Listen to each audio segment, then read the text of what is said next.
श्री चंद्रशेखर जी। माननीय सभापति जी, जय भीम।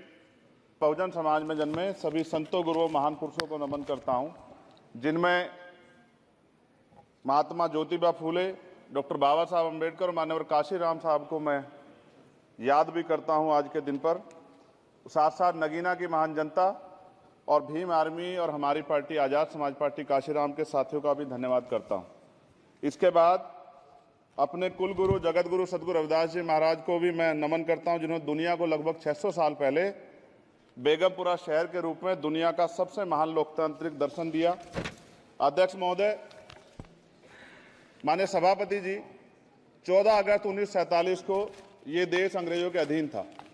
15 अगस्त 1947 को हम लोग आज़ाद हुए। 16 अगस्त 1947 को देश आज़ादी में था, लेकिन धन धरती राजपाट में बंटवारा नहीं हुआ। जो साधन संसाधन थे उनमें बंटवारा सही रूप से न होने के कारण एक बहुत बड़ी आबादी सुविधाओं से वंचित और सम्मान से वंचित रह गई। उनको सम्मान देने के लिए और अंतिम व्यक्ति तक सुविधाएं पहुंचे, इसके लिए लोकतंत्र की व्यवस्था हुई। लेकिन आज़ादी के 70 साल बाद भी हम कहाँ खड़े हैं, इस पर ये चिंता का विषय है। मैं मानता हूं कि सामाजिक न्याय तभी होगा माननीय सभापति जी, जब जातीय जनगणना पूरी होगी और जातीय जनगणना कराई जाएगी और साथ साथ संख्या के आधार पर आरक्षण जो है वंचित वर्गों का बढ़ाया जाएगा। उसके साथ साथ जब राष्ट्रपति जी अभिभाषण पे बात रख रही थी तो उन्होंने शहरी और ग्रामीण क्षेत्रों के विकास की बात कही और ये भी कहा कि दुनिया में सबसे उत्तम शहर हमारे यहाँ बने। लेकिन माननीय सभापति जी, 70% आबादी तो गांव में निवास करती है, तो गांव की आबादी के बारे में भी सोचना होगा कि उनका जीवन कैसे बदले। माननीय सभापति जी, उच्च शैक्षणिक संस्थानों में बहुजन समाज के जो छात्र हैं उनके साथ कास्ट एट्रोसिटी हो रही है, निरंतर उनकी हत्या हो रही है। साथ साथ जो सरकारी कर्मचारी हैं दफ्तरों में, उनके साथ भी जो SC ST OBC और मुस्लिम और अन्य धार्मिक अल्पसंख्यक, उनके साथ भी माननीय सभापति जी जातिगत और धार्मिक जो है शोषण किया जा रहा है। इसलिए मेरी मांग भी है कि पुरानी पेंशन को भी अध्यक्ष जी बहाल किया जाए। जो कर्मचारी देश की सेवा में लगे हैं उनका भी सम्मान होना चाहिए। साथ साथ सभापति जी, भाजपा ने चुनावी लाभ के लिए सबका साथ सबका विकास के नारे दिए जो खोखले हैं, क्योंकि 10 साल में दलित, पिछड़े, आदिवासी, मुस्लिम और अन्य धार्मिक अल्पसंख्यक जो अत्याचार हुए हैं वो किससे छिपे हुए नहीं हैं। ये गलत है, ये बंद होना चाहिए। सभापति महोदय जी, महामहिम राष्ट्रपति जी के अभिभाषण में निजी क्षेत्रों में SC ST OBC को रिजर्वेशन देने का कोई उल्लेख नहीं हुआ है, जो कि आज चर्चा का विषय, क्योंकि 98% प्राइवेट सेक्टर है, 2% सरकारी सेक्टर है, तो 98% प्राइवेट सेक्टर में भी हमारी हिस्सेदारी की बात होनी चाहिए। माननीय सभापति जी, आशा कार्यकर्ताओं, आंगनबाड़ी वर्करों, भोजन माताओं के वेतन वृद्धि पे भी कोई उल्लेख नहीं हुआ है, वो भी अभी नंगे, उन पर भी सोचना पड़ेगा। माननीय सभापति जी, जिस क्षेत्र से मैं चुन के आया हूं नगीना से, वो बहुत पिछड़ा क्षेत्र है। उस क्षेत्र में कोई विशेष आर्थिक पैकेज नहीं दिया गया, रोजगार की सेवाएं नहीं है, नौजवान पलायन करता है। IIT, IIM, एम्स, केंद्रीय विद्यालय आदि शिक्षा में और चिकित्सा संस्थानों की स्थापना होनी चाहिए, जो कि नहीं है। और माननीय सभापति जी, मानसून सत्र आ गया है, मेरा क्षेत्र बाढ़ से बहुत प्रभावित है, इसलिए मैं आपसे आग्रह करूंगा कि वहां के लोगों को बाढ़ से निजात दिलाई जाए। माननीय सभापति जी, चीन हमें आंख दिखा रहा है और लगातार हमारे देश की सीमाओं में घुसपैठ कर रहा है, इसलिए अग्निवीर योजना को हटाकर पुनः सेना भर्ती शुरू की जाए और साथ साथ भारत की सबसे प्राचीन व बहादुर रेजिमेंट में से एक चमार रेजिमेंट को पुनः बहाल करा जाए, ऐसा भी मेरा आपसे आग्रह है।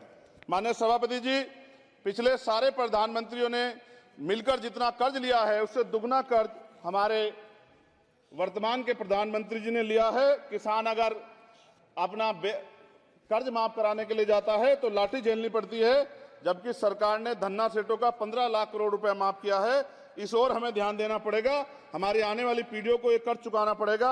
माननीय सभापति महोदय जी, किसानों को MSP की लीगल गारंटी तथा किसानों का कर्ज माफ होना चाहिए।